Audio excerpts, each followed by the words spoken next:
So in this video, we're here to help you build your mountain bike fitness. Ollie here, personal trainer who also rides mountain bikes, so he's the man for the job.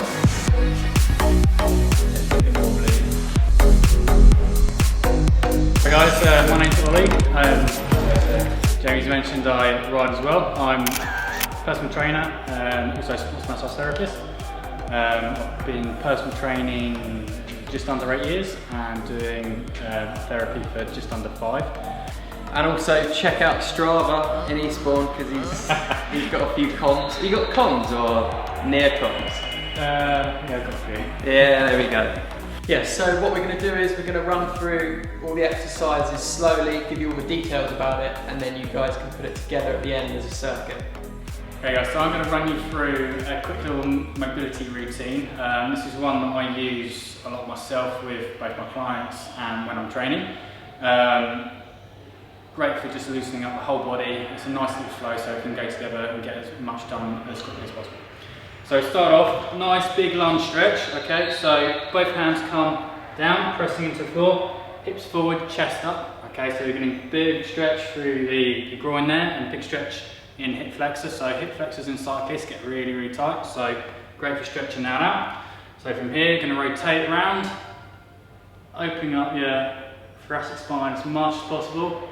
And from here, back to center, shift your weight back, stretch out your hamstrings. Okay, so from there, out to the side, stretch the groin again. Okay, so back to the start, your way forward, rotate it round, back to center, stretch back, stretch there. How long should you hold the stretches for? So this is, so whenever you're warming up, you want to be doing dynamic stretches. You don't want to be doing static stretches. For those of you who sort of stand there, holding position for minutes on end before you exercise, it's not going to do you any good. Okay, so imagine the muscle is like a bit of elastic. Okay, so if you stretch and hold it, it then gets stretched and becomes weak. So to warm up, we want to be doing dynamic. So going through a range of motion. So from here, I'm going forward as far as I can. I can feel the stretch, hold it for a second, and then I'm into this one. Feel the stretch, hold it for a second, and then back as far as I can. Feel the stretch, hold for a second, and then down, feel the stretch.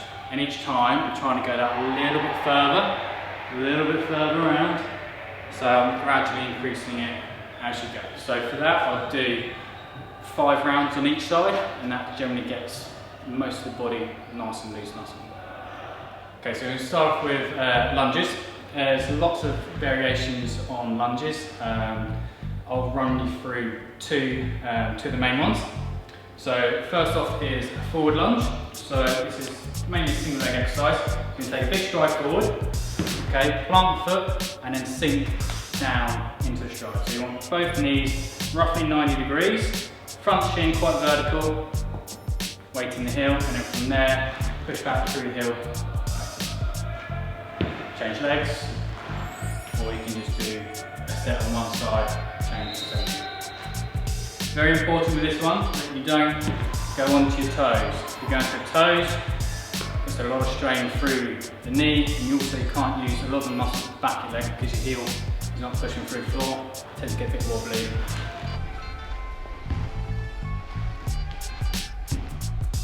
So the other lunge variation is a reverse lunge. So this one you're standing backwards, so push right back, sink down, and again push through the front heel. This one's a little bit more friendly for those of you who've got any knee injuries or struggle with normal lunges. Give that one a try, and you may find it works a little bit better. So the second lower body exercise we're going to go through is a squat. So squat, we're using both legs together with this one.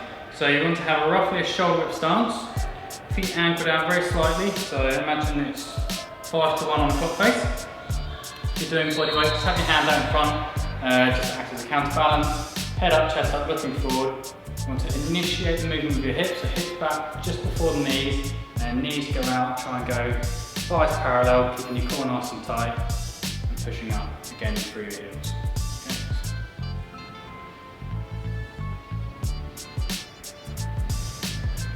Okay, so there are 2 bodyweight variations. Obviously you can then progress them if you've got access to a gym or if you've got equipment at home. You can do weighted stuff, so dumbbells, you can do dumbbell lunges, or if you've got a bar, you can do back squats. Obviously they're going to give you a bit more benefit. The more weight you can do in a safer way, the stronger you'll get and the more power you'll get, so that will then transfer better into your riding. Okay, so I'm now going to run you through some of the main core exercises that I use. So a lot of the positions we do will be in a press up position, so we'll replicate you holding onto handlebars. So the first one we're going to run through is some shoulder taps. You're going to be in a press up position. Okay, so I want you to always have your head in front of your hands. Slightly rotate your shoulders back, okay, and really try and grip the ground.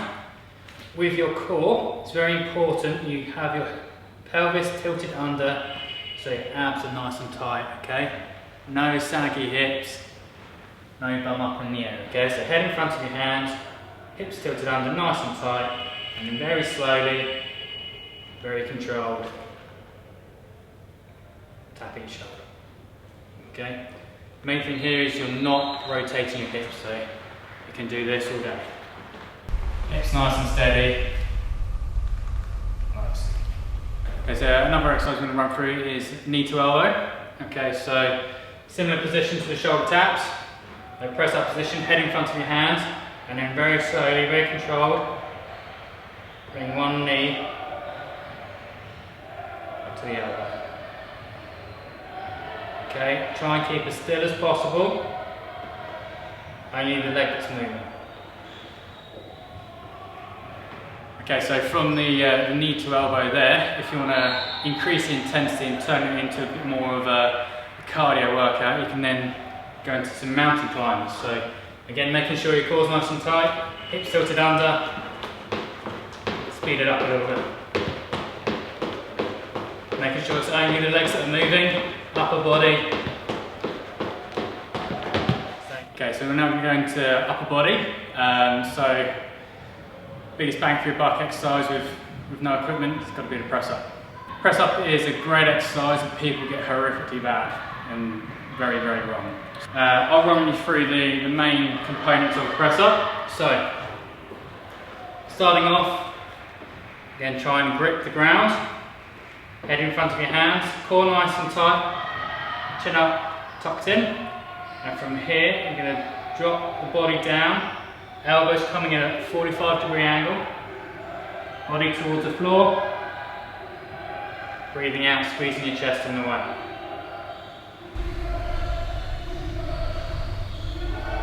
So where people go wrong, the most common one is with the elbows flaring out to the side, like that, hips dropping too low, and head drooping forward.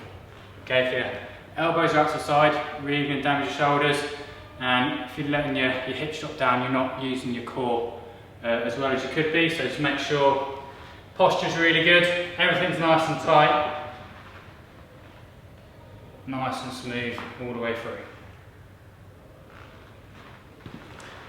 If you struggle to do a full press up, then you can drop to your knees or go into a box press up. So from the knees, if you're laying on the floor, hook your feet up like so. Again, same thing, core nice and tight. Or a box press up, from the knees to the hips bent.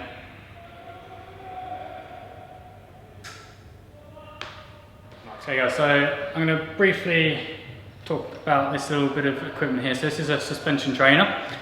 I know many mountain bikers don't really like the gym environment and prefer to be outside. This is a fantastic bit of equipment you can take anywhere. You can take it on holiday, it just rolls up in a little bag and you can hang it from anything. So at the moment I've got it hanging from a squat rack, you can hang it from a tree, from a set of swings, whatever. Very, very versatile and requires no weight apart from yourself.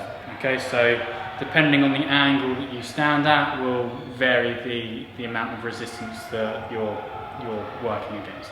So I'm going to use the suspension trainer here to show you another upper body exercise. You can try and target your back. Very hard to target your back without any equipment. So this, like I say, is fairly cheap, fairly versatile. So do a bodyweight row. We're going to lean back, straps nice and long like so, body nice and straight, and you're going to pull yourself up towards your hands. Okay, and slowly back down, full extension of the arms, all the way back up.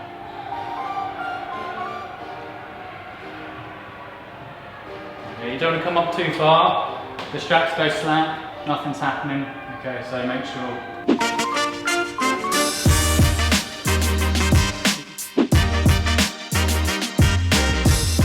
Play about with grip, so you do underhand grip, neutral grip like I was just doing a minute ago, and then overhand grip. So this one obviously most applicable to mountain biking, if they're holding center handbars. Remember, with all exercise, try and keep your core nice and tight and breathe.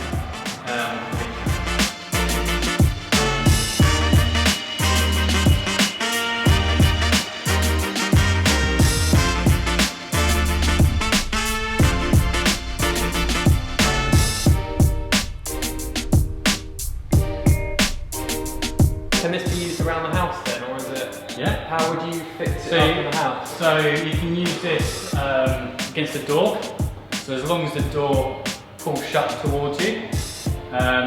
Most of these come with a door jamb, so a little strap with a big bit of material that just folds over the door. You pull it shut, and that'll sit against the door frame. You make sure it's a strong enough door frame to hold it.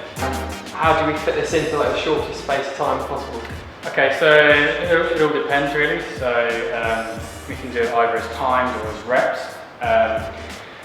A lot of the stuff you could do some circuits, probably easiest doing some time, just so you know exactly where you're at. So again, it does depend on your ability. Obviously, viewers at home are going to be slightly different fitness levels and things like that. So it is important to prescribe the right load for your ability. So for a simple circuit like the exercise we've shown there, if you're doing like 30 seconds, you're roughly going to get between 8 and 12 reps in. So that's a good range for general strength building. So you're going like as hard as you can for 30 seconds, or you?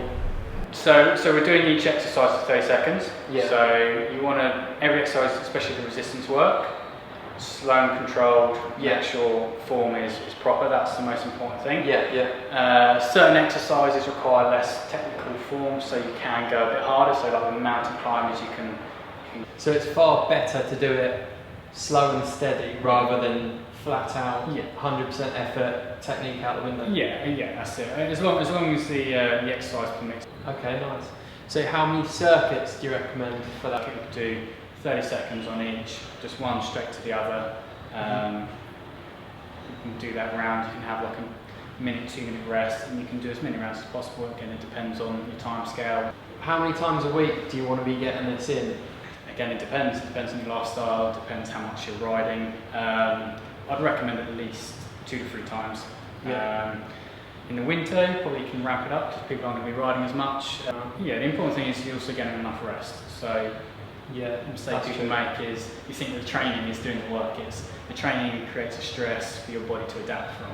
And if you don't give it a chance to adapt, it never will. So, it's important to program rest as much as it is to program your workout. So if I was specifically wanting to train for an enduro race, would I adapt this in a different way? How would I approach that? To just, supposed to just going out, you want to be fit for just a ride with your mates, or do you want to take it to a race? What would you change? So it's important to program stuff. Okay, so depending on how well you got on with that, and depending on how fit you are, you then want to taper it. So you want to be slowly progressing each exercise. So if you're doing 30-second circuits, then maybe try and progress it to 40, 45, up to a minute. So you're gradually increasing the workload that you're doing. But then obviously coming into the events, you want to taper it down a little bit. Confidence in itself. Isn't Yeah, absolutely. So strength, the ability you'll get from strength training will then reflect on what you're able to do. So what you're able to get away with, and crashing as well. So people think that going to the gym, doing exercise just gets nice muscles. It improves your coordination, improves balance, improves your bone density, the strength in your ligaments and your tendons. Yeah. So countless times where I've had crashes and land on my head or my shoulder or whatever, and think if I hadn't been going to the gym and had some form of vague muscle mass around those areas, that I'd have been in a world of hurt. So, because I mean, it's inevitable that we're all going to we all crash crash at some point. Yeah, flying, you try. Yeah, that's it. But if you've got the muscles around the joints to hold on to it, then you're winning. Yeah, absolutely. But the best thing about Ollie's personal training stuff is the fact that he's a rider as well, so he knows exactly what you can and can't do. Like, I had an injury last year, didn't I, on my shoulder, and I didn't think I'd be able to ride, but Ollie said, no, you'll be fine because it doesn't use those muscles. So that got me on the bike a few months earlier, didn't it? Yeah. So it was true, it worked.